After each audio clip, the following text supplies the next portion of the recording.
Hello everyone, how is everyone doing? I hope you guys doing well because I'm doing super well as well. It is very good. Feels so good to be back here talking to you guys through this video. This is my fourth video actually on my channel. If you guys following my videos on my channel, the fourth video was about the 5 top secrets to succeed in applying for scholarships. So if you haven't checked out the video, please have a look. I'm sure you're gonna be getting something out from that video as well if you are hunting for scholarship. In this video, I will specifically covering 5 the most frequently asked questions during the application round of Australia Awards in Indonesia. So this is only for Indonesian applicants. So if you're looking forward to this video, stay tuned and let's get started. Intro please.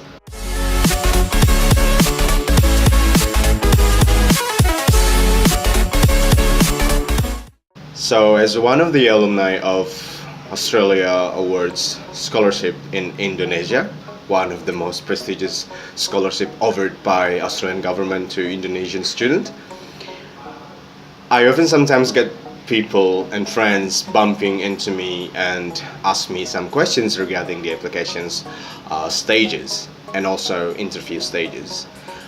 In this video, I'll be covering the most top 5 frequently asked questions during the applications round, especially for those who are applying for scholarship from Indonesia. So if you are currently applying and still confused of some of the questions, you got me here. So stay tuned and here we go.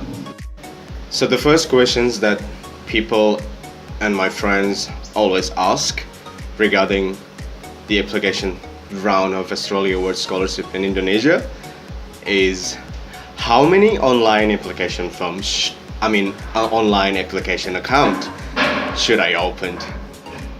Well, you need to be able to open 2 online accounts.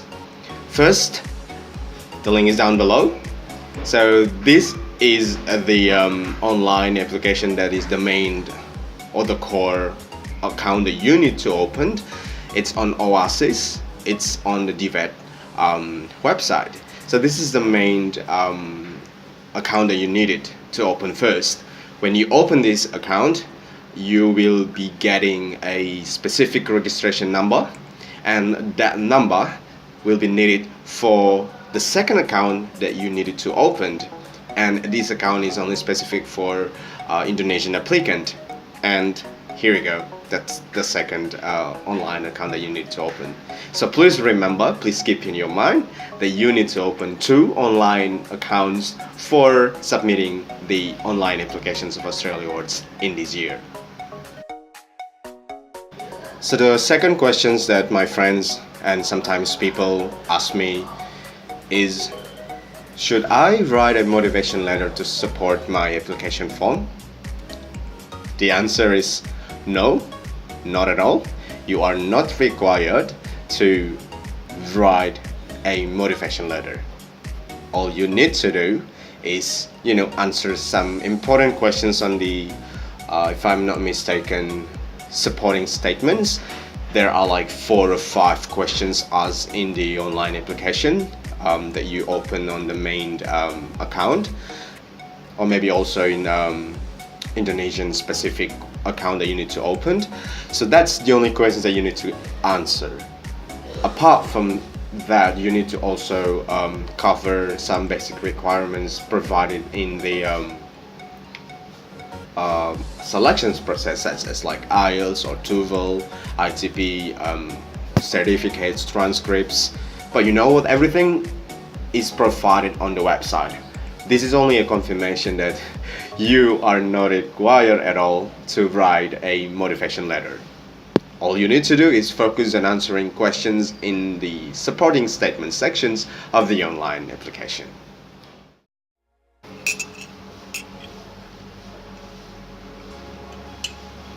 So the third questions that people also always ask me,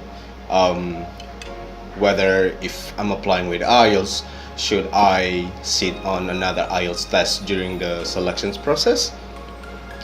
The answer is yes, you are required to sit for another IELTS if you apply with IELTS certificates. So the scenario is like this.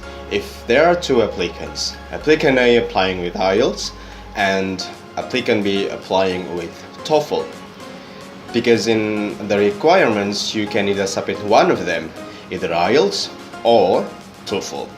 So let's say if two people applying with two different English proficiency proofs, IELTS and TOEFL, both of them are required to sit for another test IELTS at the joint selection team interview.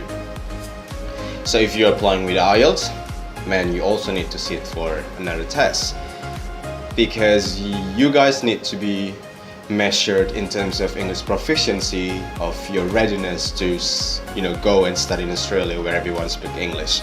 So regardless of the application round you apply with IELTS, you also are required for another test. So the fourth question that people usually ask me regarding the applications stage of Australia Awards Scholarship in Indonesia is, should I apply for universities places first, getting LOA, letter of acceptance from Australian universities first to support my applications, or what should I do?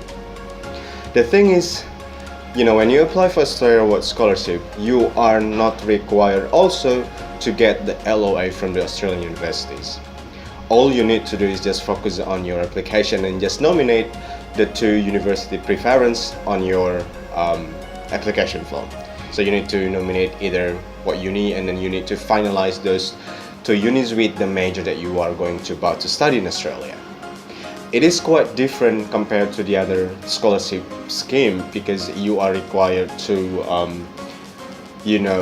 submit your application to universities to get conditional or unconditional offer from the universities, and using that offer you then apply for the sponsorship. It is the other way around when you apply for Australia Awards Scholarship. You are not required to making any direct communications with universities to apply for the admissions to the universities and getting the LOA, conditional or unconditional. All you need to do is just focus, and it's just stating what university are you going to go and study in Australia. So it's quite different. So again, it is not required for you to get the LOA from the universities to apply for Australia Awards Indonesian Scholarship. And the last question that is frequently asked by my friends and people is about recommendation letter. So if you're applying for Australian Awards Scholarship and wondering should I submit any recommendation letters, well, it is an optional for people who are not a civil servant. If you're applying from public category, what I mean by public category are those who are not holding a civil servant status. So if you're applying from NGOs, or you are a fresh graduate, or working for private institutions, again, if you're coming from this category, you are not required to submit any recommendation letter. Well, it is optional, so it depends on you. If I remember my time, I also submitted a recommendation letter to to support my applications. So if you still have time, preparing your applications, and you think that you want to, strengthen, or you need to support your application form by submitting any recommendation letter, if you're not a civil servant, and then you are, welcome to submit also with the recommendation letter. So there we go, 5 top frequently asked questions during the application stage of Australia Awards Scholarship for Indonesian applicants. So if you also have some questions like that, hopefully this video answer your confusion. Is it confusion or confusion? Anyway, I hope this video can help you answer your questions regarding application stages.